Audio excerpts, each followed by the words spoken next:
Is life a destination or is it a journey? Time is short, time flies, time is money. Life comes to us in a limited supply. There is always an expiry date to everything, for everyone. And yet, our dream is of a lasting life that keeps coming back. Just think of the perpetual clocks people make. At least they don't have to wind their clocks every so often or change batteries. The clock just keeps ticking on endlessly, perpetually. I discovered another perpetual motion in nature, a rabbit's nose. Why does the rabbit always moves its nose? For various reasons, say the experts. To regulate the body temperature, to take in information from the outside, to communicate, and it is capable of moving its nose at different speeds for your information. That's nature for you. But let's get back to the gospel. Have you ever noticed how Jesus spent his public life constantly on the move, constantly on the go? He had no home address. Foxes have dens, birds have their nests, but the Son of Man has no place to lay his head. Was Jesus a settler or was he a nomad? It's difficult to say. He spent 30 years in a home with a fixed address, Nazareth of Galilee. But then he spent 3 years as a homeless nomad with no fixed address. He seemed to have no sense of proportion in this matter. Which reminds me of our little rabbit. He can sit still for a long time, but the rabbit's nose is constantly in motion and at different speeds.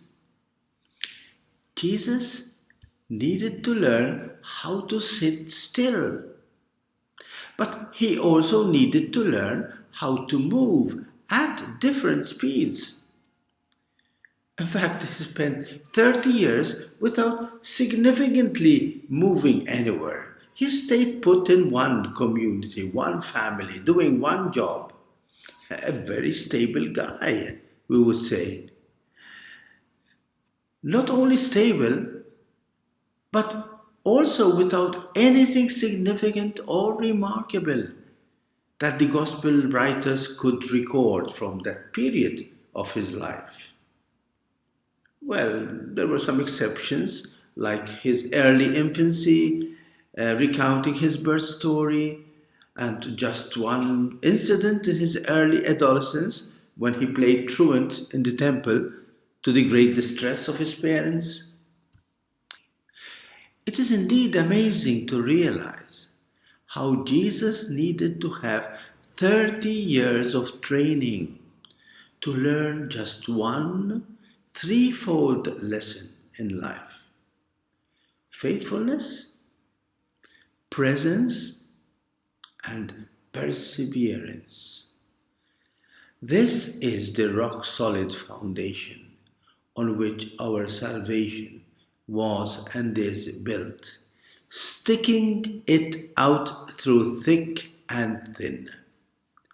This is the anchor that we humans need to grow, to venture far and wide. We need to learn how to sit and wait. That's the anchor. There can be no growth without presence, and no presence without faithfulness. It is the primacy of being over doing. Because being is the ultimate, most fundamental, and most lasting reality. Just being. Whatever we do in life only finds its meaning and purpose in who we are.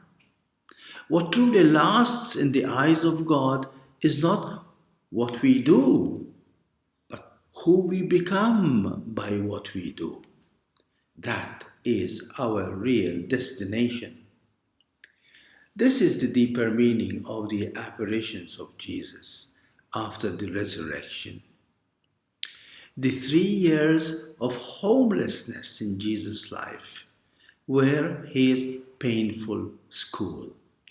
He needed to learn and to grow in the real freedom that he came to share with us poor, earth-bound humans. Yes, the risen Jesus can be seen, but he cannot be possessed.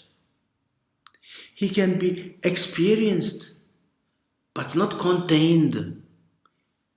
We see him zapping in and out of our stories, injecting new life and liberating freedom into our lives.